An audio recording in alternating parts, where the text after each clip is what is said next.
Hey there, angry faithful. I just wanted to drop in, bend your ear a little bit, get your attention.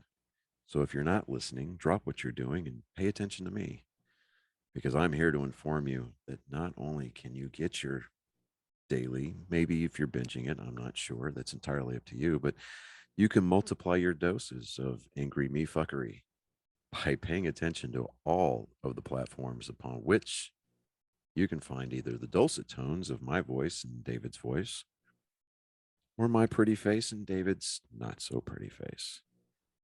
Anyways, digressing, we not only we are on YouTube, we are on Spotify, we're on Rumble, we're on Google, Apple Podcast. We have a TikTok page. We're on Twitter, Instagram, and of course Facebook. So if you find yourself fuckery deprived, curl up with a nice hot mug of shut the fuck up and just listen. Open those ear holes and be prepared to be cream pied like it's the first time. Thanks for listening. Welcome, angry faithful. Today on Psychos and Sociopaths, we're going to talk about Dr. Raynaldo Rivera Ortiz Jr. This is one Johnny picked out probably about a month and a half ago, and I just finally found the data for it because I was looking for it, and I forgot who it was, so it's our fault. But one other thing that we wanted to clarify today is Shalish Mortiz, Monroe. Shalish Monroe. Sorry about that. My dyslexia hit up. I don't know where I was. Okay, Shalish Monroe. I hope I got that name right.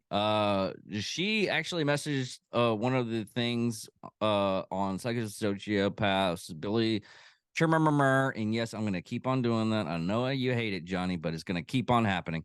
I reached out. I tried to reach out to her. I commented on the comment. So if you're listening, check our email address. Get a hold of us. I mean, we got Facebook and Instagram. We'll pick it up. Chelsea Monroe. Yeah. She said this was a day ago. So would have loved to hear your actual thoughts on the case. The fact that the Texas coroners rarely come out to the scene of deaths over 65 and almost always just rule them as natural causes, many times over the phone. That is the literal definition of phoning it in. They don't even do autopsies. I mean, I get that they've got a lot of work to do nowadays. 65 isn't that old. People are still thriving at that age and living longer lives, and would have liked to hear about the mistrial and whatnot. I'm a true crime script writer, so I'm not doing research into this. Into this case right now. Yes, into this case right now. Not many people are talking about this case, which is weird considering his kill count. I mean, hell, Eileen Wuornos killed less people, and she's been talked about and analyzed to death by everyone. This guy seems way more prolific to me. Anyway, love y'all's videos. So Chelsea, first and foremost, thank you. Yes, very, very much. Thank you. You're gonna give that another like there. But yeah, Chelsea, I mean, we would reach out to David. It's in the emails. Just email us. We'll do an episode. We'll do a review episode, and if anything, we'll get a little bit of a yeah, I mean, we can. I don't have any problem revisiting this case. Definitely talking about the mistrial, things of that nature. Yeah, but yeah, I mean, we are, for lack of a better term, rank amateurs at best. So, let's, if you're a person that writes these things, by all means, please, we would love to have somebody jump in and give us their take on it. It's refreshing that somebody actually interacted with our video. Yes, especially since we haven't been getting that much reaction other than people actually telling us. And I think and to hands down on that, I think the reason why we don't see a lot of it, because we have two subscribers, and I've been wanting to do like, hey, this person just subscribed to our page and everything. Apparently YouTube is bogged down with data or something. I don't know what's happening. Uh, I wasn't able to go out and say, hey, these people subscribe to our show. Thank you guys so much. I've been wanting to do that. So the best way to get us, email, Facebook, Instagram, We TikTok's can't another even, yeah. TikTok's not even another one we can do either. You have to actually we have to be friends with them and they have to be friends with us just to get a message through us. Yeah, well, once we get But up to 1,000 subscribers, well, I think it's 100 subscribers, or is it 1,000? I cannot remember. On TikTok, um, we can do a live video on TikTok where we can actually yeah, have, we have you know, 265, I think now, so we can do the live. let me see here. My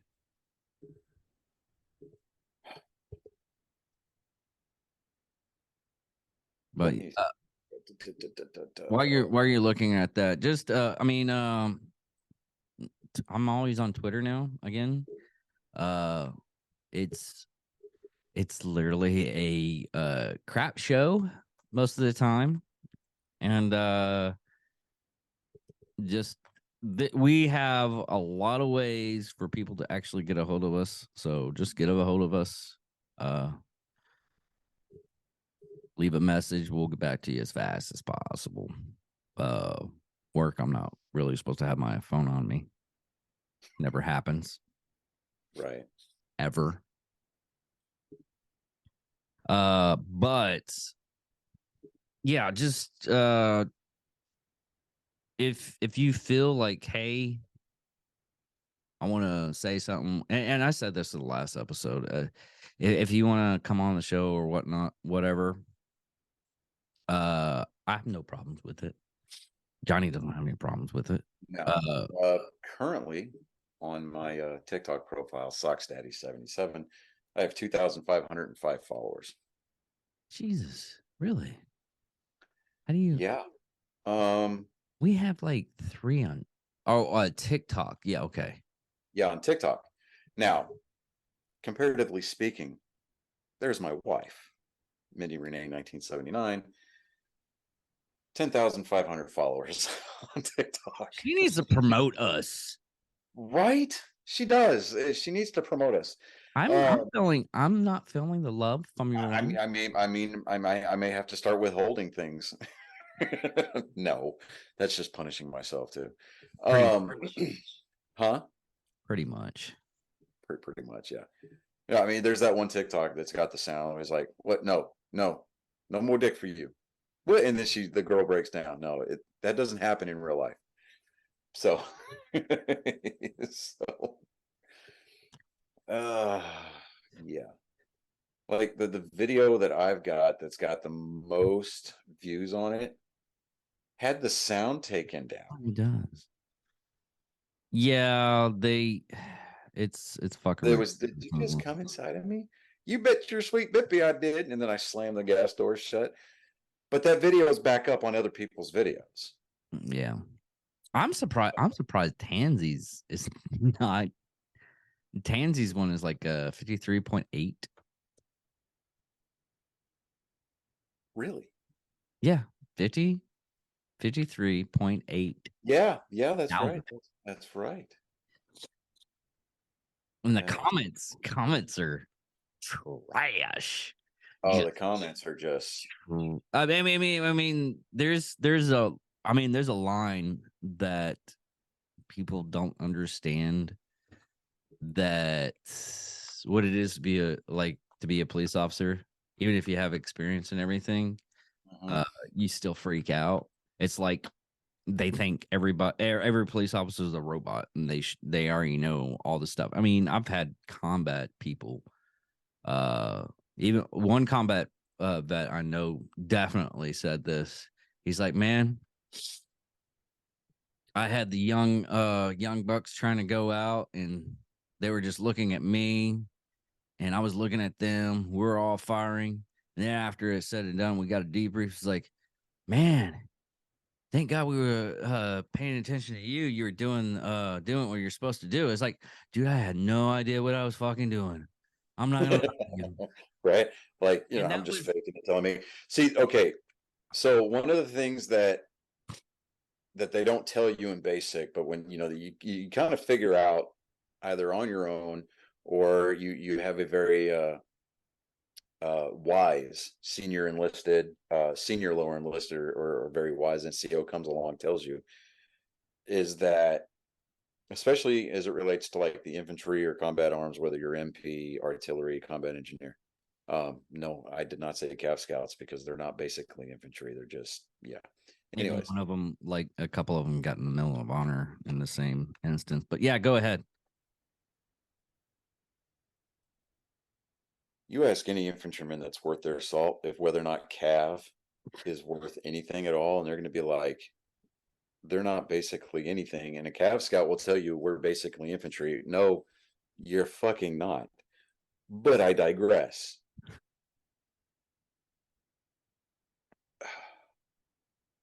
When you walk into the room, act like you know what you're doing. Like when I walk into it, like, okay, so I've been told on several occasions by not only my stepkids, my wife, my sister-in-law, uh, extended family down here, it's like you walk into a room, you act like you own the place. I'm like, let me tell you something. When I walk into a room, if I go to a party and I walk into a room, I go to where the people I want to hang around with are, and I don't go looking for people that want to hang out with me. That's all there is to it, right? We had some solar panel guys come over to the house a few days ago, and they were like, "Well, how old are you?" And I told them I'm 45, and they're like, "Yeah, there's no way you're 45." And I was like, "Yeah," and they're like, "What?" So yeah, they were like, they legitimately asked me what my secret was, and I was like, "Hey, look, man." I said, "You see that field over there?" And they actually looked. I was like, "Yeah, that field over there, that's the field where I grow my fucks. Notice that it's barren." And they were like, "Oh man," like the light bulb went off in their head, you know. And so, just like, holy crap. It's almost as good as I was playing video games with one of my other airmen when I was in Kuwait. I was like, hey dude, uh, and this is after I just demolished him. I was like, hey dude, might want to bend down and pick that up. He's like, what? Okay. He goes down, looks for it. He's like, there's nothing there. I was like, oh no, it's that punk card I just gave you. You need to go ahead and pick that up and just put it in your pocket. Yeah, it was a good moment for me. You know, I mean, it's moments like that where I just kind of like remember errands that I run throughout the course of the day. And like the other day, I saw a balloon. It was one of those Mylar balloons, Mm-hmm. and it spelled out the word fuck. And I said, look, it's a flying fuck. Alas, it's not mine to give. All right. Yeah. See, Let's get into this case real quick. that's okay. So We, kind of we we've gone that paraphrasing far. here. Yes. So we can get back to the subject at hand. The reason why people are tuning in, the reason why we're even filming this episode to begin with, to paraphrase the lost in the weeds moment that we just had, is the secret to the fountain of youth is to have as little fucks to give as humanly possible. That's it. That's Yeah, all. that's pretty much it. Yeah. Yeah. That's a dark coping mechanism. What if you need to care? Well, you pick your battles, but for the most part, there's Yeah. zero to give. I mean, and what I do have to give are allocated for other things. So there you go. Honestly, okay. One last thing, we'll do this quick. I'm starting to get freaked out of the Google listening shit to where everything just pops up stuff that you need. Because I was just talking to Chris about the whole Mm-hmm. dynamic system to for his for the cast. And that's the only thing that's popping up for all the ads. So But anyways, this is a Dallas anesthesiologist. I got that right. I'm so glad. Accused of injecting drugs into IVs, causing death. A Dallas anesthesiologist was arrested on charges allegedly that he injected nerve blocking agents. This is basically Vicky Don Jackson again. If you took up our Psychos and Sociopath first episode, but he also put other drugs into the bag, intravenously fluids, at the surgical center where he works, which led to the death of a coworker and caused cardiac emergency for several patients. Authorities announced Thursday. Now, this happened September 14th, 2022. So this year in September. And we're going to have to leave this open-ended. Like, I don't know if you said it on the show, but we'll leave this open-ended. We still got to get a little bit more data from this. But Dr. Raynaldo Rivera Ortiz Jr. was arrested Wednesday. You got to roll your tongue on that one, man. I mean, Raynaldo Rivera Ortiz. My name is Antonio Montoya. Yeah. You killed my father. Never bet to die. Was arrested Wednesday on a criminal complaint alleging that he tampered with customers' products, causing death and initial drug adulteration. That's adulteration, right? Adulteration. Yeah, adulteration. What? Thank you, Stephen Hawking. Yeah. According to the statement from the U.S. Attorney Office for the North District of Texas, if convicted, he could be sentenced to life imprisonment. Ortiz, 59, remained in Dallas County Jail without bond on that Thursday. Records don't list any attorney for him, which he probably has now. Let me see something real quick. Hey, Johnny, can you finish that out while I look up some other stuff? Yeah, Ortiz, 59, remained in the Dallas County Jail without bond on Thursday. Records don't list an attorney for him.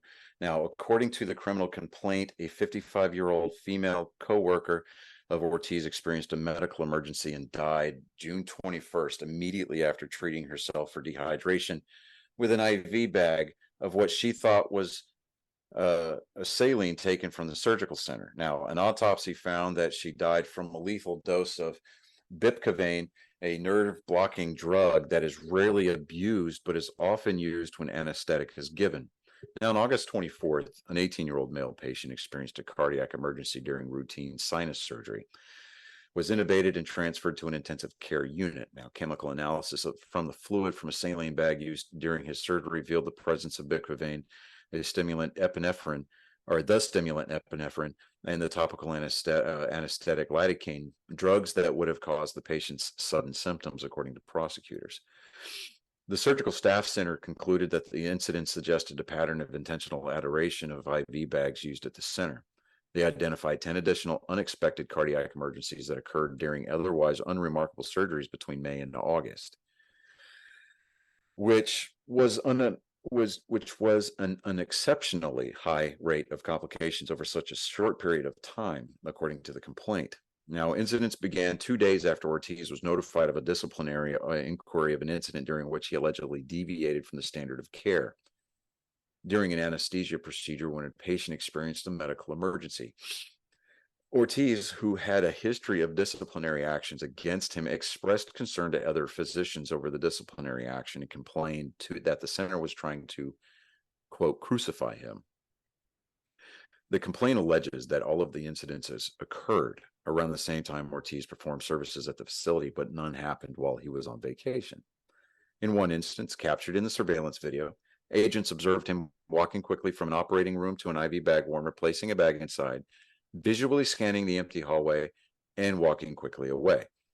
Just over an hour later, a 56-year-old woman suffered a cardiac emergency during a scheduled cosmetic surgery after a bag from the warmer was used during her procedure, according to the complaint. Yeah, they actually have a video of that on YouTube, footage from the United States Attorney's Office. So In Texas. another instance recorded on video, agents saw Ortiz leave his operating room with an IV bag concealed in what appeared to be a paper folder, swap the bag with another from the warmer, and walk away. Roughly half an hour later, a 54-year-old woman suffered a cardiac emergency during a scheduled cosmetic surgery after a bag from the warmer was used during her procedure. So, he kind of dipped from the well twice. In the fact that, he works there, he knows that the cameras are present, so either A, he just didn't care, wanted to get caught, or he was completely oblivious to his surroundings, which tells us that situational awareness was not taught to him that day in serial murder university. So, uh, they've got him dead to rights, and It's still being processed right now. it's still being investigated. So, as far as like what I got trying to go ahead. what I got right now is the grand jury handed up indictments last week against Ortiz of 5 counts of tampering with customers' products and 5 counts of altering of drugs. Now all this was the reckless discard of tampering with customers' product on August 4th, 9th, 16th, 19th, and 23rd. So this is only a month span of what he actually did. So, and this was actually dated man, I just had it right there. October 12th this year of that. And they have the footage up on Dallas Morning News. Mm-hmm. But other than that, everything else is still in process. They ran an indictment, but they haven't gone like full born yet. So Right.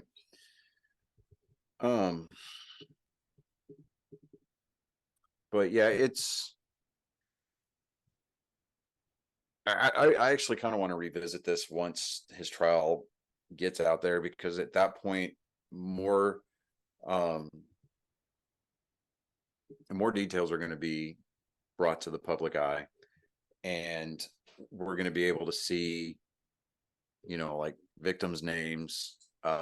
We're going to see exactly what happened, how many people are out there, and we'll be able to revisit this in the way that it needs to be. Now, this guy,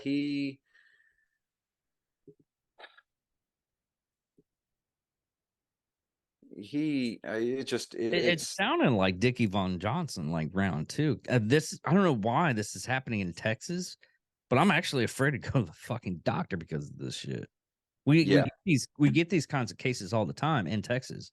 And I hate to admit it, because there's a lot of good doctors, a lot of good nurses that won't hurt you, a lot of good EMSs and paramedics and medical staff out there that do their job, and like any kind of job, and I've praised this every time.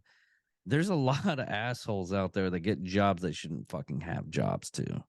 Yeah, exactly. And I've had a lot of jobs that the people that I was with shouldn't have had those jobs, honestly.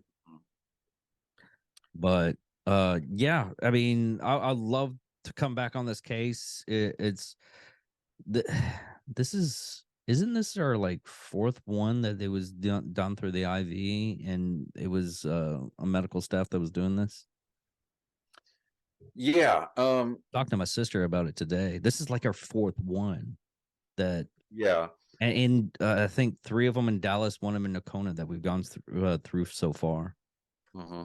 So yeah, the one in Nocona, but yeah, it's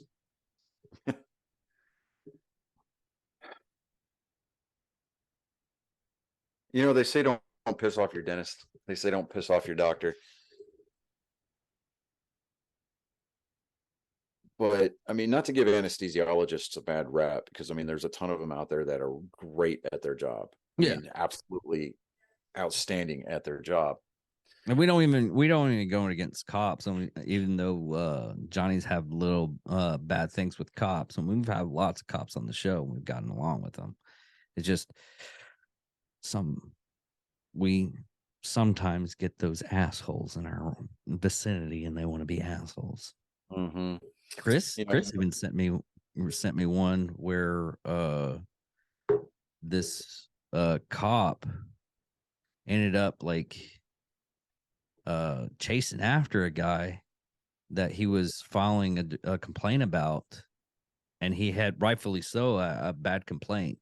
He was Mm-hmm. falsely calling him that he had alcohol in his breath, and he filed a complaint. It's like, hey, this is the reason why. Filed a suit, went through court, and he ended up like literally chasing her after him. And he was on like Facebook Live where this cop is a straight trooper did this in like Louisiana. It was fucking ridiculous. Mm-hmm. So there's shitty people out there everywhere. Yeah, but um, you know, you know, I, we try to do the best that we can with profiling these killers on this show. Um, and given the information that we've got that's out there, I mean, a lot of it is conflicting, a lot of it is incorrect. Um, there's a lot of people who specialize in this subject matter, and I would love, absolutely love of to have people on the show. Um, We've had a couple BCs. I can't say where what he actually does, but he was talking about getting a couple of FBI profilers too. mhm. And I actually think I might be able to pull it. I just the time frame where I was actually getting profiles, and I ended up getting Tansy, which was a godsend because I love Tansy. Yeah. But it was that time frame where they just raided Mar-a-Lago, and me and Tansy were talking about it after the show. It was like, oh shit, I got to revisit that case. I was like, I know, right? Mhm. Because he Eric Tansy, he does Failure Stop podcast. Check those guys out. But they go over like ridiculous cases and everything. And I've talked to Andrea a couple of times about a couple of cases that I've done, and she's like, "Oh wow, really? Yeah." And also did a video. One of the videos I sent her was the neurological uh pathways. I forget what. Oh, I don't talk to her that much, so I have a lot of stuff on to get to it. So it's not that bad. It's a Jim Fulton, no Fallon, Fallon. He did a TED talk about exploring the mind of a killer through neurology and psychology. And what he was talking about is the parts of the brain that don't get. I'll put in the link because it's long and drawn out. It's like 8 minutes on 8 minutes on here. But it just talks on how most of those killers, part of their brains are the ones that aren't functioning just right. Right. So when you say that boy's not right in the head, man, probably might not be right in the head. So Dang it, Bobby. that boy is not right in the head. 6 in the morning, and that boy already ain't right. So yeah, it's an interesting study. I mean, we just now was it Ed Gain? No, it was Kemper. Ed Kemper. There's too many. Mhm. That's the big one on Mine Hunters, right? Yeah. Uh they did when he started telling the uh FBI of how reason why he killed, how he did it, the reasoning why. Because after he killed his mother, it was like a switch just went. Oh shit, I'm messing up. I shouldn't be doing this. and the guilt started going through and everything. So Right. that was his off switch, and now he's like a model prisoner because he's never getting out. Right. Exactly. So, but yeah, this is an interesting case. We will review it and come back. I mean, this is like our second one we have to go, do. No, third, because we got to do the one with. I need to revisit with Tombolo.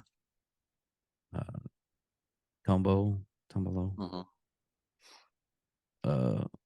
Revisit that one. The guy that the MMA fighter that killed 4 people. Yeah.